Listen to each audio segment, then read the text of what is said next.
Hi, it's me again with Corel Draw Tips and Tricks. Not saying you'll ever draw this, but you might learn a few tools along the way on this video on how I think of things. And I'm going to draw an ellipse and hit P, put it in the center of the page. I'm going to Control D and make a duplicate while using the Shift key, holding down the Shift key. I'm going to make that other path. Now, here's a little trick I do all the time. I'm going to take a six-sided polygon. You know what? I'm going to make two, but I'm going to rotate this one 90 degrees. And then I'm going to make it a three-sided polygon.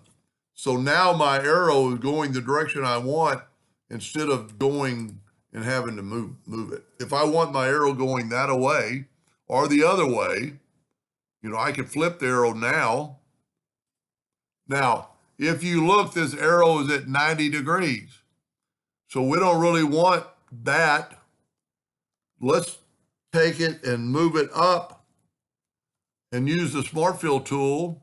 The Smart Fill tool creates a new object. Now we can move it down. We'll actually make it black, but it's at 0 degrees. So you don't have to do any extra math.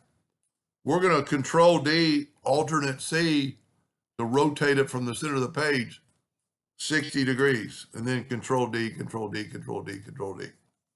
Now we do have to take away some lines because there's really no way to weld this thing.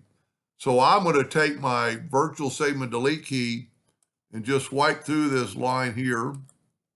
I'm not holding anything down, I'm just swiping through. But on this one, I'm going to hold down the Alt key so I get a pretty good line. And I'm just deleting this. So that's one of the kind of a trick, because you could do this several ways, but you don't want anything over. Now I'm going to set my nudge factor quite a bit bigger now, like 20. And I'm going to fill in one of these with blue, and I'm going to nudge it out of the way. Now I'm going to take my lines away and I'm going to nudge them down, and I'm going to put this right back. I'm going to get I'm a little bit thin on my arrow, but that's fine. I'm going to get my interactive fill tool, and I'm going to put some black on that edge. And now I can Control D, Alternate C, and rotate it that 60 degree. I must have nudged it a little bit somehow. Yep, see right there was a nudge. So let's put it back. Control D, Alternate C, 60 degrees. Control D, Control D, Control D. Now, if you wanted them all blue, that's fine. Well, you know what I didn't do because of my nudge era? I'm going to take my interactive fill tool. A lot of times you'll nudge something just a little bit by clicking on it. If you got a little bit of a slight mouse movement. Now we're going to Control D, Alternate C, and rotate it 60 degrees. But I don't want them all blue, so I can take this one now and get my interactive fill tool, and all I have to do is change one color. So I can go there, change it to red, and go here. I don't like using yellow with it looks always dirty to me, but we'll live with it.